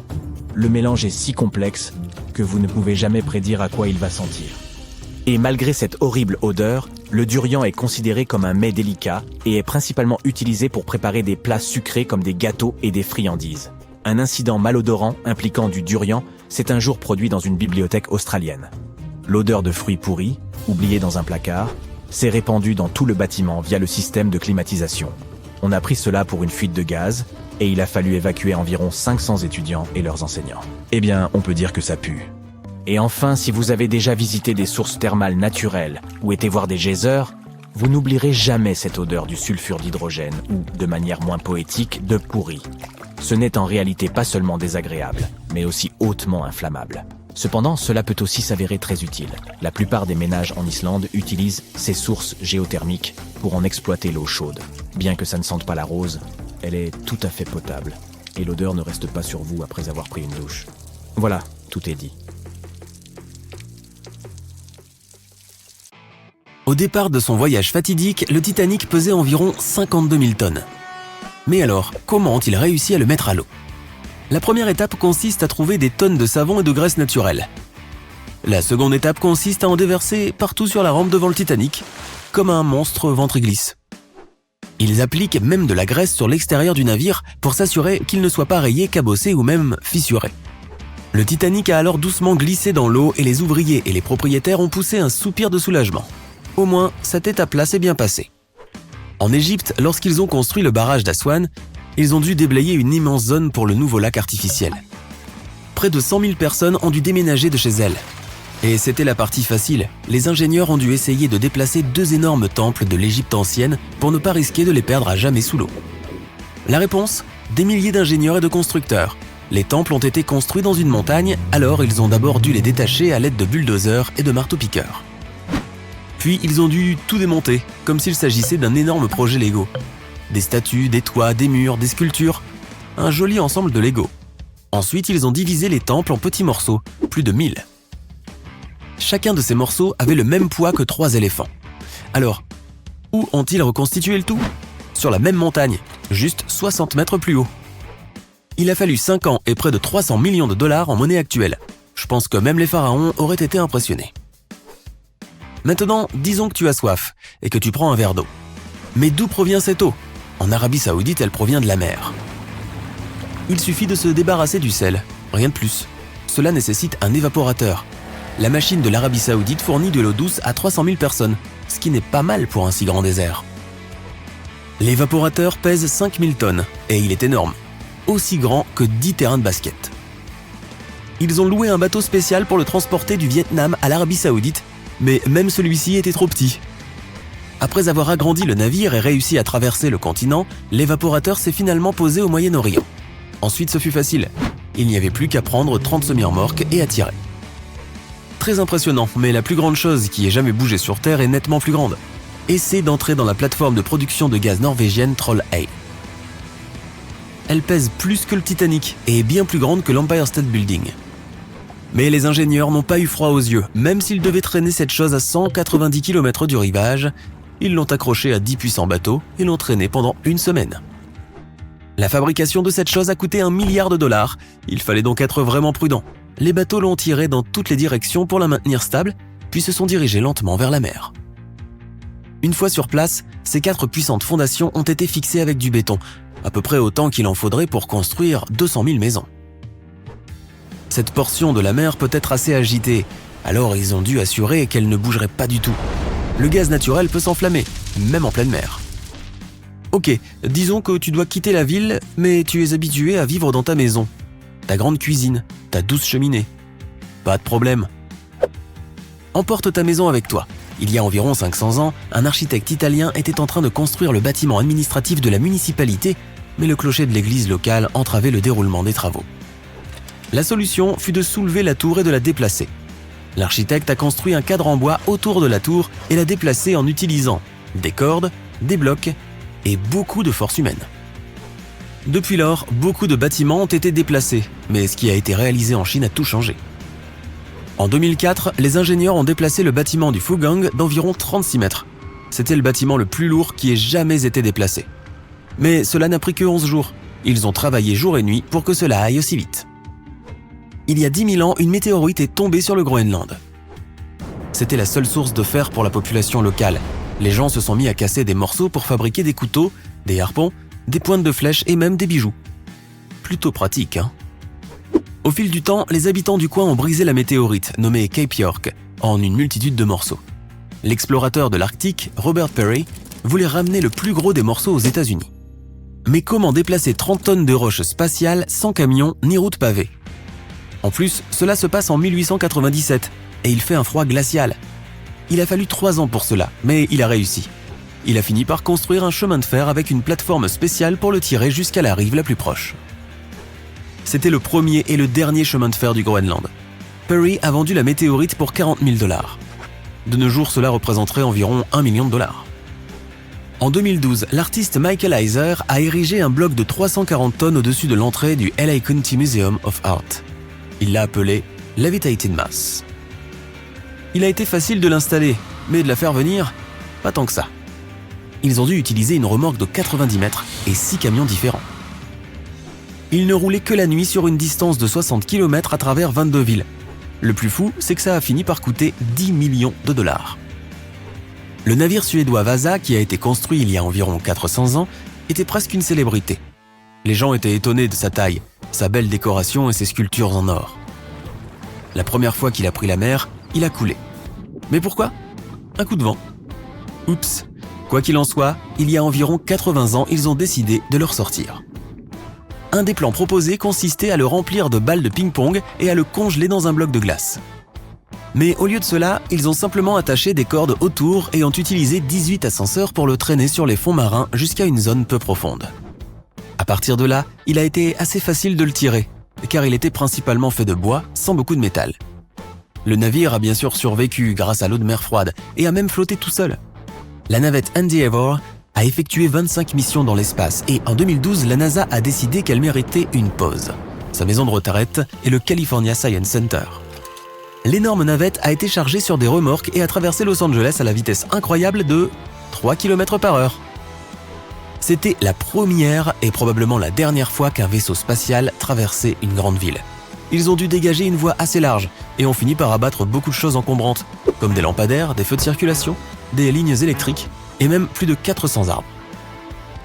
Mais rassure-toi, ils ont récolté pas mal d'argent grâce à cette opération, assez pour planter plus de 800 nouveaux arbres. La Statue de la Liberté n'a pas été construite aux États-Unis, elle a été réalisée en France. Après 9 ans de dur labeur et une importante quantité de cuivre et de fer, elle était prête à être offerte aux États-Unis en gage d'amitié. Comme l'envoi par la poste aurait nécessité un peu trop de papier bulle, ils ont décidé plutôt de l'expédier par bateau. La statue a été découpée en 350 morceaux, chargée dans des caisses et envoyée à New York. Il leur a fallu 4 mois pour assembler toutes les pièces. Tu parles d'un jeu de construction. Voici le Bagger 288, une excavatrice à godet automotrice qui est le plus grand véhicule terrestre de la planète. Ce monstre peut déblayer l'équivalent de milliers d'autres véhicules à la fois. Il finit son travail dans une carrière et passe à une autre. Il aurait été ridicule de le démonter, de l'expédier et de le remonter. Alors il se déplaçait tout simplement. Il lui a fallu 3 semaines pour avancer à seulement 0,8 km/h. Pour éviter qu'il ne détruise tout ce sur quoi il roulait, les ingénieurs ont marché devant lui, plantant de l'herbe et recouvrant les routes de gravier et de terre. Et maintenant, tu te promènes dans la rue en France, tu vois quelques cafés, peut-être même une belle boulangerie, et la plus grande turbine à gaz du monde, nommée Harriet. Le rôle d'Harriet ? Maintenir la lumière dans plus de 700 000 foyers français. Cette gigantesque turbine pèse autant que 2 jumbo jets et elle a dû traverser la France, l'Allemagne, la Belgique et les Pays-Bas. Joli voyage. La grande pyramide de Gizeh en Égypte est constituée de plus de 2 millions d'énormes blocs de pierre. Il n'y a pas eu de remorque, pas de tracteur, juste une bonne vieille force musculaire. Chaque bloc pèse plus de 2,5 tonnes. C'est un peu comme une trentaine de mois. Ces gars n'avaient même pas de métaux forts comme le fer ou l'acier. Ils utilisaient surtout des morceaux de bois et des marteaux en pierre. Incroyable. Dans la nuit du 14 au 15 avril 1912, le navire le plus moderne et le plus insubmersible du monde est entré en collision avec un iceberg et a coulé. C'était incroyablement effrayant. Imagine un énorme bateau de croisière qui fait plusieurs fois la taille de la Statue de la Liberté s'écraser sur un énorme morceau de glace et disparaître. Tout est sombre et froid. Tout ce que tu peux entendre, c'est le grondement et le grincement du métal et du bois qui se brisent. Tout ce qui t'entoure, c'est l'eau glacée de l'océan Atlantique. La connexion avec le monde extérieur est presque inexistante. Il n'y a pas de téléphone ni d'internet. Personne d'autre sur la planète entière ne sait que le navire est en train de couler. C'est un véritable cauchemar. Mais le plus choquant, c'est que les personnes qui étaient sur le Titanic ce jour-là n'ont pas paniqué. Ils sont restés calmes, peut-être un peu inquiets, mais on ne pouvait déceler aucune peur sur leur visage. Pour comprendre pourquoi ils n'ont pas paniqué lors de l'une des plus grandes catastrophes du XXe siècle, il suffit simplement de voir ce qui se passait à travers leurs yeux. Donc, tu es un passager du tristement célèbre paquebot. Ta cabine est située sur l'un des ponts supérieurs du navire. Tu viens de passer un bon moment avec tes amis lors du dîner. Maintenant, des musiciens jouent une belle mélodie, les serveurs proposent le dessert, tu sors sur le pont et tu profites de la tranquillité de l'océan majestueux. À cet instant, tu ressens un incroyable sentiment de sécurité et de confort. Tu es fier d'être l'une des premières personnes au monde à voyager sur le navire le plus high-tech de la planète. Tu te couches dans ta cabine et tu te réveilles parce qu'un membre de l'équipage frappe doucement à ta porte et te demande de te rendre sur le pont. Il y a un souci quelconque, mais il n'y a pas de raison de paniquer. Oh, ok, aucun problème. Tu es heureux de sortir pour regarder le ciel nocturne. Le moment où le navire est entré en collision avec l'iceberg n'a été ressenti que comme une légère poussée, et certains passagers ne l'ont même pas entendu. Ils n'ont compris qu'il y avait un problème que lorsque les stewards ont frappé à leur porte et leur ont demandé de sortir. Tu es sur le pont, il y a déjà pas mal de personnes ici. Tout le monde est plus ou moins calme. Les passagers parlent de ce qui a pu se passer. En écoutant les conversations autour de toi, tu comprends que le bateau va potentiellement couler. Cette idée te semble absurde. Mais même si elle est vraie, tous les passagers seront de toute façon évacués dans des canaux de sauvetage. À cette époque, les gens ne savaient pas qu'il y avait 2 fois moins de bateaux de sauvetage que nécessaire. Les passagers étaient sûrs que tout le monde serait sauvé. L'évacuation commence. Les femmes et les enfants sont prioritaires. Personne ne panique ou n'essaie de monter dans un bateau avant que ce soit son tour. Tous les hommes se comportent en gentlemen et aident les membres de l'équipage à évacuer les femmes. Un passager veut monter dans le bateau avec sa femme. Mais ce n'est pas parce qu'il a peur de rester sur le Titanic. Il est simplement inquiet pour elle. Il lui semble que le bateau est moins sûr que le paquebot géant. Il ne veut pas laisser sa femme seule. Mais les membres de l'équipage lui expliquent la situation et l'homme se retire sans résistance. Ils commencent à lancer des fusées éclairantes en l'air. Personne n'y prête attention. Tout le monde pense qu'il s'agit d'une procédure standard pour une panne de navire. S'il y avait eu beaucoup de voyageurs expérimentés à bord, ils auraient compris que les fusées éclairantes ont été tirées parce que le navire était en détresse. Les gens auraient alors peut-être commencé à paniquer. Mais la plupart des passagers ne l'ont tout simplement pas remarqué. Les bateaux sont descendus un par un. Les gens surveillent l'évacuation, attendant patiemment leur tour. Il n'y a pas de bousculade ou d'attroupement. Personne ne crie. Les actions de l'équipage aident les passagers à rester calmes. Ils minimisent délibérément la gravité de la situation pour éviter la panique. Quelqu'un dit que les bateaux sont mis à l'eau par simple précaution. De plus, les membres de l'équipage affirment qu'un navire de sauvetage se dirige vers le Titanic et se trouve à quelques kilomètres seulement. Certains passagers disent qu'ils voient les lumières d'un autre navire. Les personnes qui sont déjà assises dans les bateaux veulent rester plus près du Titanic, car, de cette façon, elles se sentent plus en sécurité. De nombreux passagers ne veulent tout simplement pas admettre que quelque chose de grave est en train de se produire. Mais quand on leur dit que le bateau coule, ils refusent de le reconnaître. Comment est-il possible que le navire insubmersible puisse couler ? Mais c'est ainsi que fonctionne l'esprit humain. Dans des situations extrêmes, ils refusent de croire que quelque chose de mauvais puisse arriver à court terme. Tu ne veux même pas y penser. L'une des passagères affirme que le danger est exagéré. Elle prétend que tout le monde va revenir sur le Titanic d'un moment à l'autre. Certains passagers ont peur, et pourtant, ils ne veulent pas quitter le navire. Les cabines chaudes et le navire le plus sûr du monde sont là. L'alternative est l'océan glacé et les petits bateaux de sauvetage instables. Quelqu'un refuse de quitter le navire parce qu'il ne trouve pas ses bagages. Certains passagers emportent toutes leurs affaires avec eux. Ils ne veulent pas les laisser sur le bateau qui coule. Il y a beaucoup d'immigrants à bord, et certains d'entre eux ne comprennent même pas l'anglais. Les membres de l'équipage ne peuvent pas leur expliquer ce qui se passe. Ces passagers ne saisissent pas les instructions des stewards pendant l'évacuation. Ils n'arrivent pas à comprendre les inscriptions sur les panneaux indicateurs d'évacuation. De nombreux passagers sont persuadés qu'il y a eu une panne dans le compartiment moteur. Le problème sera bientôt résolu et le Titanic poursuivra son voyage. Les gens ne commencent à réaliser que le navire coule vraiment que lorsqu'il commence à s'incliner vers l'avant et que sa partie arrière émerge de l'eau. C'est à ce moment-là que ceux qui sont autour de toi paniquent. Certains sautent à l'eau, d'autres montent dans les canaux de sauvetage sans faire la queue. Mais en général, il n'y a pas trop de chaos ni d'hystérie. Et ce, bien qu'il y ait environ 1500 personnes sur le navire. Les scientifiques affirment que quelques personnes n'ont jamais quitté leur cabine. Ces gens-là refusaient de laisser leurs affaires derrière eux et ne croyaient pas que quelque chose de grave était arrivé. Pendant l'évacuation, l'orchestre continue de jouer. Cela aide les gens à garder leur calme. Ils entendent de la musique et il leur semble que tout ira bien. La musique se poursuit sur le Titanic presque jusqu'à la fin. Vers 2h05 du matin, l'équipage descend le dernier bateau transportant des passagers. 15 minutes plus tard, le navire est immergé. Même après la tragédie, les passagers survivants ne peuvent pas vraiment comprendre ce qui leur est arrivé.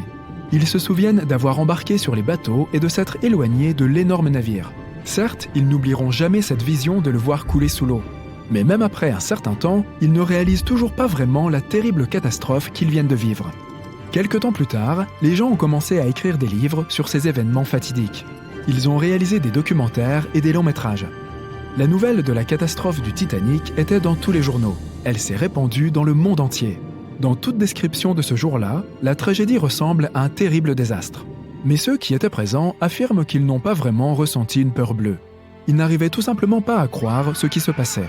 La tragédie du Titanic peut sembler plus terrible pour les personnes qui en ont entendu parler que pour celles qui l'ont vécue.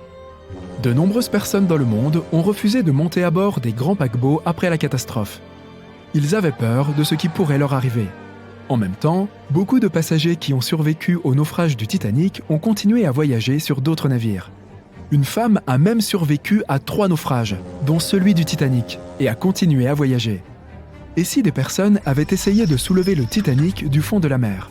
Cela s'est produit plusieurs années après le naufrage. L'opération de 5 millions de dollars a alors échoué. On a attaché des cordes en nylon à une grande partie du navire coulé. On a relié les autres extrémités des cordes à des moteurs diesel.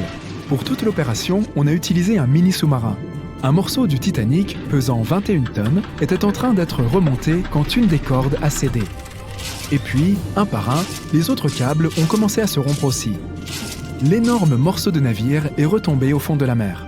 À ce moment-là, les participants à l'opération de sauvetage avaient épuisé leurs réserves de nourriture.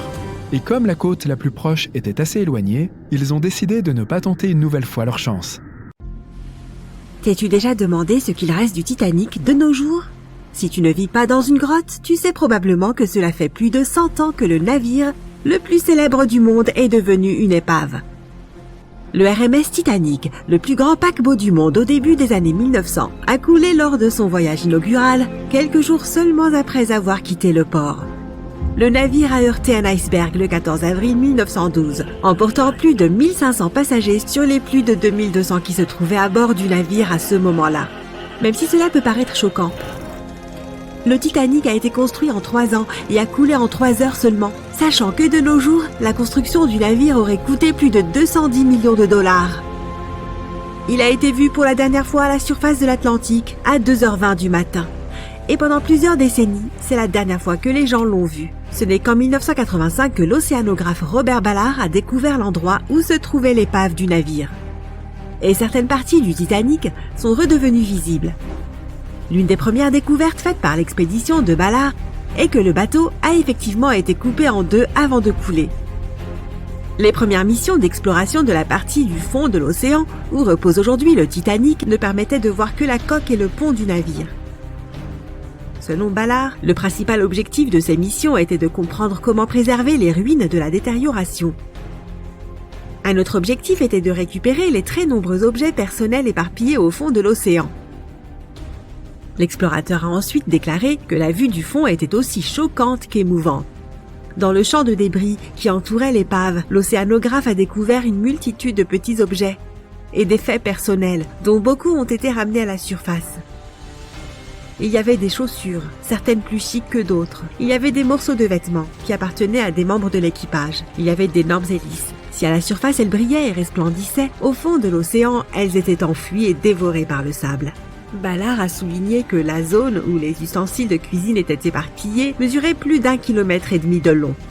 Il y avait assez d'assiettes, de casseroles et de poêles pour remplir une cuisine industrielle entière. Pour la toute première fois, des séquences d'animation en 3D révèlent des images passionnantes. Les simulations montrent l'évolution du Titanic depuis son premier départ en 1912 jusqu'à l'état de son épave aujourd'hui. Mais les simulations n'étaient pas suffisantes pour le goût de James Cameron, amoureux des profondeurs, qui envisageait de se rendre au cœur de l'épave pour la toute première fois dans l'histoire du navire. Oui, le même James Cameron qui a réalisé le très célèbre film sur le navire. Il a ainsi plongé 33 fois pour visiter l'épave du Titanic. Voici un petit détail amusant. Le réalisateur affirme que sa véritable passion a toujours été l'océan et que depuis qu'il était enfant, il voulait étudier la mer. Le cinéma, disons, est devenu son travail de tous les jours. Et lorsque la possibilité de réaliser Titanic s'est présentée, il a dit oui juste pour pouvoir aller voir les restes du navire en personne. Revenons maintenant à l'épave. Selon James Cameron, il ne suffisait pas pour les chercheurs d'accéder uniquement à l'extérieur du navire. Ils devaient aller à l'intérieur, analyser et photographier ce qui restait des fastueux intérieurs de l'ancien plus grand paquebot du monde. Cameron a piloté un véhicule robotisé équipé de caméras super innovant pour l'époque. Il l'a aidé à révéler des espaces du Titanic que personne n'avait jamais vus auparavant. Depuis que le navire a touché le fond, les bains turcs par exemple avaient encore leurs murs carrelés pratiquement intacts. Ces bains étaient exclusivement destinés aux passagers de première classe. Ils étaient situés juste à côté de la piscine et de la salle à manger de 3e classe et étaient conçus dans un style mauresque. Les personnes qui se reposaient là disposaient de délicieuses couvertures chauffantes et avaient des saveurs à disposition pour leur apporter tout ce dont elles avaient besoin. Si les photos prises avant la catastrophe étaient étonnantes, elles le sont encore plus aujourd'hui, car tout ce que l'on voit est caché sous la surface de l'eau. Autre découverte impressionnante, le mât du navire. Si l'on regarde le Titanic dans sa splendeur d'avant le naufrage, c'est le mât qui attire le plus l'attention. Situé à l'avant de l'énorme navire, le mât retenait les câbles de transmission du système Marconi, un système de télégraphie sans fil. C'est aussi là que se trouvait le drapeau marchand britannique arboré par le Titanic. Le mât s'élevait à un peu plus de 30 mètres de hauteur et était équipé d'un nid de pie. Aujourd'hui, le mât est méconnaissable. Attaqué par la corrosion, il s'est effondré. Le nid de pie s'est également brisé. On comprend pourquoi le Titanic des temps modernes est un véritable trésor pour les explorateurs des eaux profondes. Mais comme l'épave du navire repose à une profondeur approximative de 3800 mètres, la lumière du soleil est inexistante à cet endroit. Les missions pilotées ont donc absolument besoin d'un équipement technologique de pointe pour explorer la zone. Pourquoi penses-tu que le Titanic a disparu des yeux du public pendant plus de 70 ans ? Eh bien, parce qu'à l'époque, la technologie n'était pas assez avancée pour que les gens puissent descendre sur place et ramener de bonnes images de l'épave. Ce sont les cinéastes qui ont poussé cette technologie à son paroxysme en essayant de filmer sous l'eau. Ils ont commencé par construire des boîtes pour y mettre leurs caméras. Aujourd'hui, la photographie en eau profonde est très avancée et nous permet de nous émerveiller devant la beauté de la vie sous-marine. Bien sûr, prendre des photos sous la mer n'est pas une mince affaire. Tout d'abord, pour résister à cette énorme pression, les sous-marins doivent être très solides et avoir des parois épaisses, pas moins de 30 cm. De plus, les explorateurs doivent savoir comment filmer et photographier lorsqu'il n'y a presque pas de lumière. Il y a un autre élément qui a rendu la capture du Titanic encore plus difficile. Lorsque l'épave du navire a été redécouverte par les scientifiques, elle était couverte de bactéries rouillées de couleur rouge qui rendaient encore plus difficile la prise de bonnes photos. Il se trouve que la couleur rouge ne se reflète pas bien sous l'eau, ce qui est un souci pour les photographes. C'est pourquoi les véhicules à propulsion humaine qui descendent visiter les vestiges sont équipés de puissants dispositifs d'éclairage. Lorsque l'on voit certaines parties du navire de loin, on a l'impression que la cire brun rougeâtre a coulé sur les ruines du Titanic. Mais en réalité, ces structures en forme de glaçons sont des colonies de micro-organismes. Lorsque le navire a coulé, il a entraîné avec lui une énorme quantité de bactéries qui n'existaient pas auparavant au fond de l'océan. Mais maintenant, ces bactéries associées aux conditions extrêmes du fond de l'océan se sont transformées en une combinaison désastreuse pour les vestiges du navire. Ces colonies rouges de micro-organismes se nourrissent en fait de fer et d'acier, qui est en fait tout ce qui reste du Titanic. L'un des types de ces micro-organismes est une bactérie appelée Halomonas titanica. Elles peuvent manger jusqu'à 100 kg de fer par jour. Cela fait du Titanic une source de nourriture colossale pour elles. Il y a eu beaucoup de spéculations concernant l'espérance de vie de l'épave du navire après que les chercheurs ont découvert cette rouille bizarre.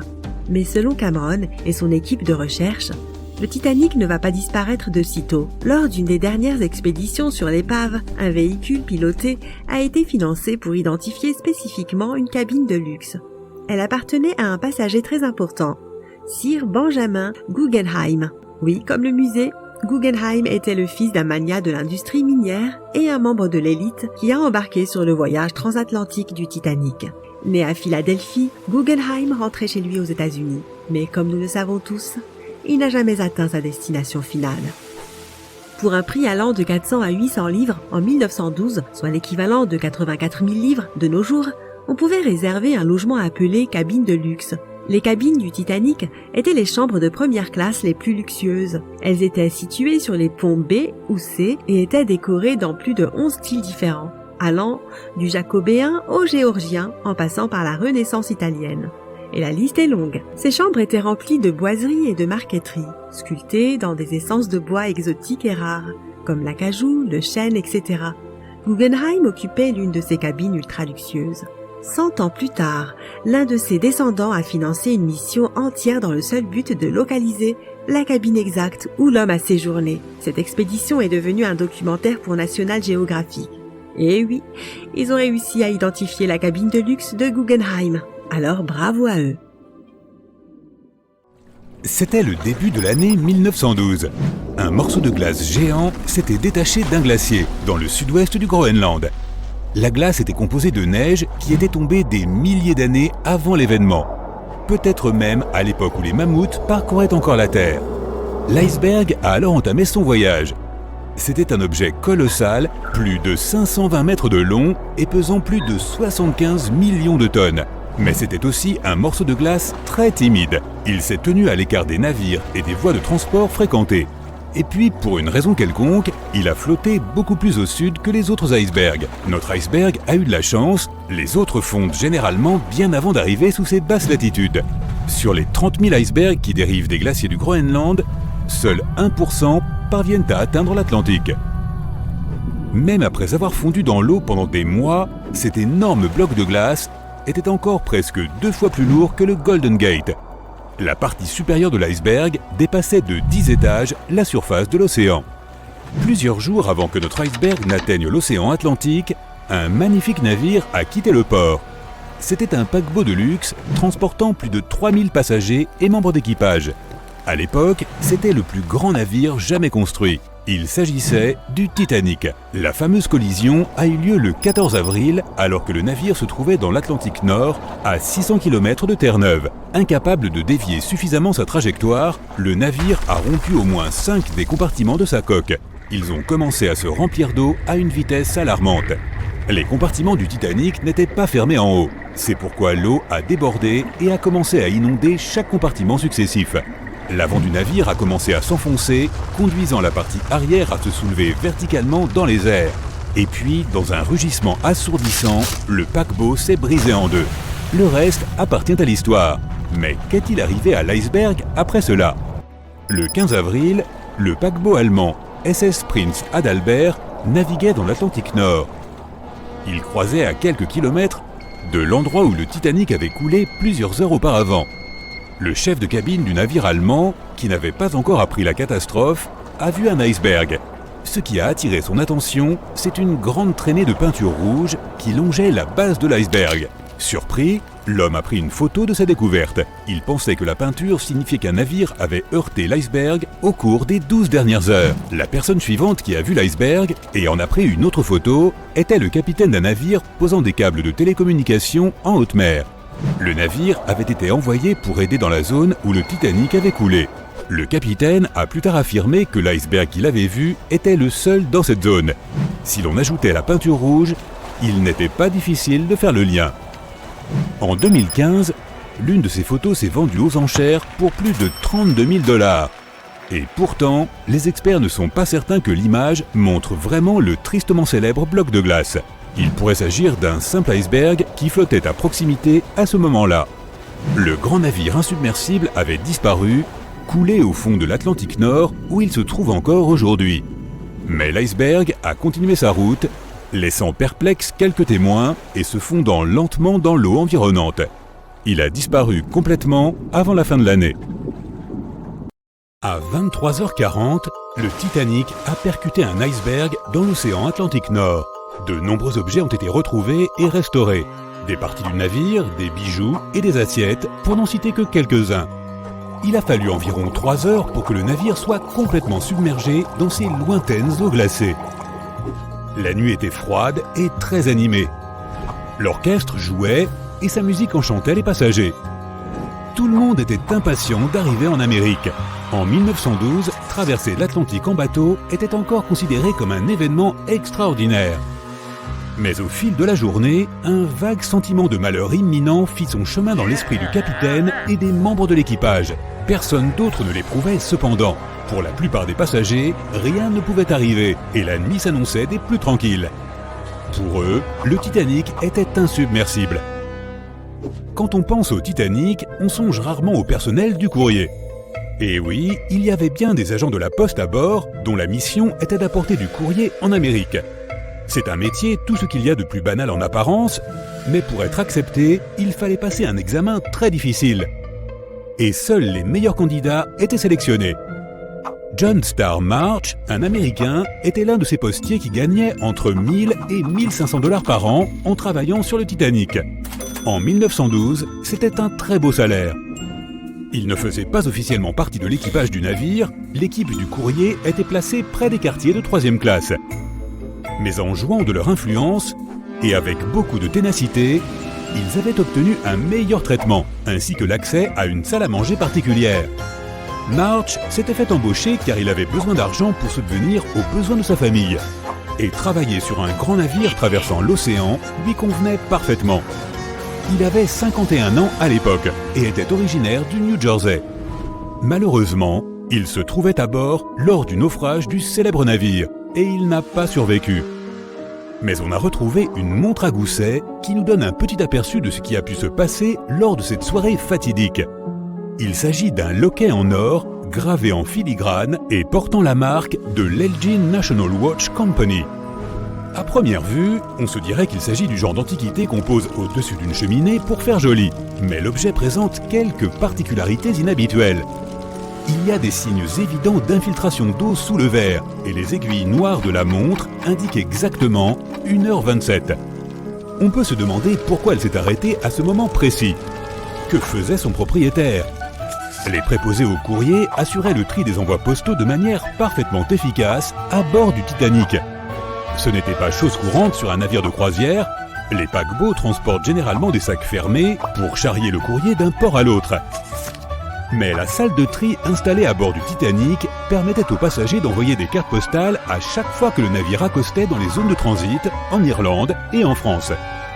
D'après ce qu'on sait, les passagers ont commencé à retourner dans leur cabine vers 23h. Mais certains d'entre eux traînaient encore dans les salles communes pour profiter de la soirée. Les 5 postiers fêtaient l'anniversaire d'un de leurs collègues dans leur réfectoire. 5 minutes avant la collision, les membres de l'équipage ont repéré l'iceberg et ont sonné 3 fois la cloche pour avertir qu'un objet se trouvait droit devant eux. L'ordre a été donné de manœuvrer vers la gauche ou, comme le voulait encore l'usage au siècle dernier, de barrer à tribord toute et que les moteurs fassent machine arrière. Cela n'a pas été suffisant pour éviter la catastrophe. À 23h40, le Titanic a percuté l'iceberg et le désastre s'est invité à bord. Non seulement l'eau a commencé de s'infiltrer dans le navire, mais la panique a saisi les passagers et les membres d'équipage. Le capitaine Smith s'est rendu sur le pont et on l'a informé que le Titanic avait heurté un iceberg. Et au même moment, la salle du courrier a commencé à se remplir d'eau. Nous savons que le navire de 269 mètres a été complètement submergé vers 2h20 du matin, avec 706 survivants. Entre le moment de l'impact et le naufrage, le chaos a été total. À minuit, on a commencé à préparer les canots de sauvetage pour l'évacuation des passagers. Des ordres ont été donnés pour que les femmes et les enfants montent en priorité, avec quelques hommes d'équipage pour les guider. Le problème était que les 20 canots de sauvetage disponibles ne pouvaient accueillir que 1178 personnes sur un total de plus de 2200 passagers. March et ses collègues se sont remis à trier le courrier. Des ordres contradictoires ajoutaient au désordre général. Chaque seconde, l'eau glacée s'infiltrait un peu plus dans le navire. 15 minutes après minuit, le capitaine Smith a ordonné à son équipage d'envoyer un signal de détresse. Même si le SOS existait déjà à l'époque du Titanic, le code CQD était encore largement utilisé. CQ est un appel général et D veut dire détresse. Le SS Frankfurt était trop loin pour aider, même s'il fut l'un des premiers à répondre. Le navire jumeau du Titanic, l'Olympique, répondit lui aussi, mais il était également trop éloigné. À minuit 20, le Carpathia reçut le signal de détresse et changea son cap, mais il se trouvait à 107 km de distance. Pendant ce temps, l'eau continuait de s'infiltrer à une vitesse alarmante. Il n'était pas facile de garder le calme à bord, on pressentait que le navire pouvait s'enfoncer dans les eaux glacées en seulement quelques heures. De nombreux passagers se trouvaient alors déjà à bord des canots de sauvetage, attendant de descendre dans l'eau. Les musiciens continuaient à jouer pour ceux qui attendaient encore.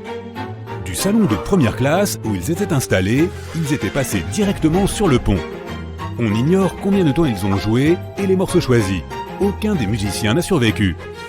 Les 5 postiers continuaient eux aussi de travailler pendant que le navire coulait. Selon un officier, la salle du courrier était déjà remplie d'eau jusqu'au niveau des chevilles et les postiers s'efforçaient de sauver le plus de courrier possible. March était l'un d'entre eux. Des sacs postaux flottaient partout. Il s'occupait en priorité du courrier recommandé. Des témoins du naufrage ont raconté que les postiers apportaient des sacs sur le pont pour les protéger de l'eau jusqu'à l'arrivée des secours. Ils ont aussi raconté que des sacs flottaient sur l'eau glacée. Ce n'est qu'à 0h45 que le canot de sauvetage numéro 7, situé sur le côté gauche du navire, a été descendu dans l'eau. Même s'il pouvait accueillir environ 65 personnes, seules 27 personnes se trouvaient à son bord. De nombreux canots transportaient moins de passagers que leur capacité maximale autorisée. L'équipage craignait qu'ils ne chavirent s'ils étaient surchargés. Selon quelques témoignages, certaines personnes refusaient même de monter dans les canots, préférant continuer de croire que le Titanic était insubmersible. Au même moment, la première des 8 fusées de détresse fut envoyée, mais cela n'eut aucun résultat. À 0h55, les 2e et 3e canots de sauvetage ont été descendus sur les eaux et 2 passagers masculins ont sauté à bord.